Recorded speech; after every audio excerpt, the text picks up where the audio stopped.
Who is Thomas Edison? Thomas Alva Edison, born on February 11, 1847 and died on October 18, 1931, was an American inventor and businessman. He developed many devices in fields such as electric power generation, mass communication, sound recording, and motion pictures. These inventions, which include the phonograph, the motion picture camera, and early versions of the electric light bulb, have had a widespread impact on the modern industrialized world. He was one of the first inventors to apply the principles of organized science and teamwork to the process of invention, working with many researchers and employees. He established the first industrial research laboratory. Edison was raised in the American Midwest. Early in his career he worked as a telegraph operator, which inspired some of his earliest inventions.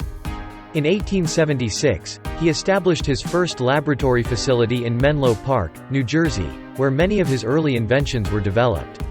He later established a botanical laboratory in Fort Myers, Florida, in collaboration with businessmen Henry Ford and Harvey S. Firestone, and a laboratory in West Orange, New Jersey, that featured the world's first film studio, the Black Maria.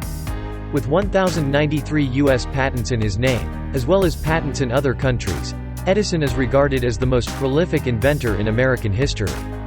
Edison married twice and fathered 6 children. He died in 1931 due to complications from diabetes. Top 50 quotes by Thomas Edison. I have not failed. I've just found 10,000 ways that won't work. Many of life's failures are people who did not realize how close they were to success when they gave up. We often miss opportunity because it's dressed in overalls and looks like work. 5% of the people think. 10% of the people think they think. And the other 85% would rather die than think. The 3 great essentials to achieve anything worthwhile are, first, hard work. Second, stick-to-itiveness. Third, common sense. Genius is 1% inspiration, 99% perspiration. If we all did the things we are really capable of doing, we would literally astound ourselves. When you have exhausted all possibilities, remember this: you haven't. Non-violence leads to the highest ethics, which is the goal of all evolution. Until we stop harming all other living beings, we are still savages. Our greatest weakness lies in giving up. The most certain way to succeed is always to try just one more time. To invent, you need a good imagination and a pile of junk. Negative results are just what I want. They're just as valuable to me as positive results. I can never find the thing that does the job best until I find the ones that don't. There are no rules here, we're trying to accomplish something. The doctor of the future will give no medication, but will interest his patients in the care of the human frame, diet and in the cause and prevention of disease.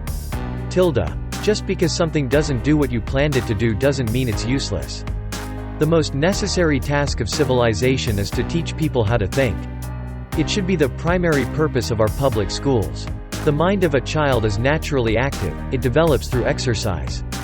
Give a child plenty of exercise, for body and brain. The trouble with our way of educating is that it does not give elasticity to the mind. It casts the brain into a mold. It insists that the child must accept. It does not encourage original thought or reasoning, and it lays more stress on memory than observation. I have friends in overalls whose friendship I would not swap for the favor of the kings of the world. I never did a day's work in my life, it was all fun.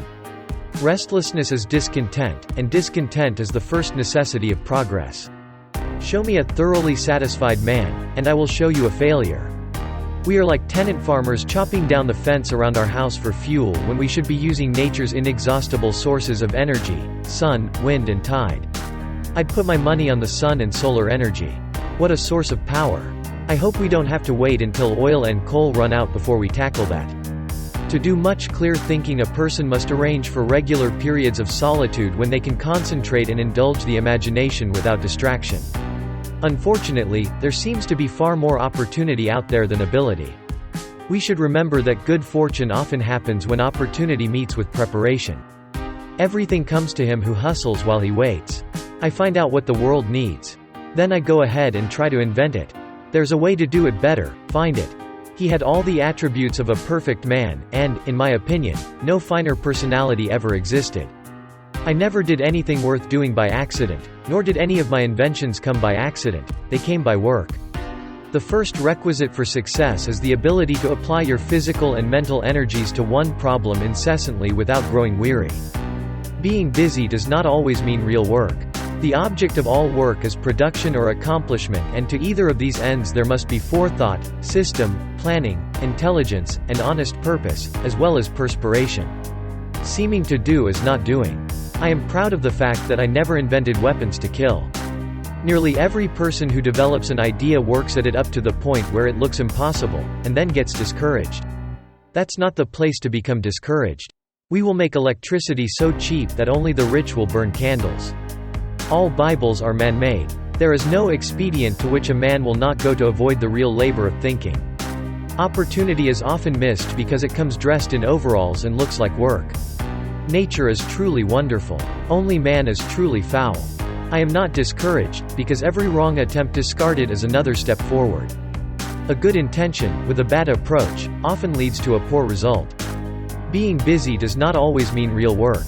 The object of all work is production or accomplishment, and to either of these ends there must be forethought, system, planning, intelligence, and honest purpose, as well as perspiration. Seeming to do is not doing. If we did all the things we are capable of, we would literally astound ourselves. It is astonishing what an effort it seems to be for many people to put their brains definitely and systematically to work. I will not say that I failed 1,000 times, but that I found 1,000 ways to fail. So far as the religion of the day is concerned, it is a damned fake. Religion is all bunk. I haven't failed, I have just found 10,000 ways that won't work. It's very beautiful over there. I have never failed, I've only shown the way I did it before doesn't work. I told John Crucy I was going to record talking, and then have the machine talk back. He thought it absurd. However, it was finished, the foil was put on. I then shouted, "Mary had a little lamb," etc. I adjusted the reproducer, and the machine reproduced it perfectly. The chief function of the body is to carry the brain around. There is no substitute for hard work.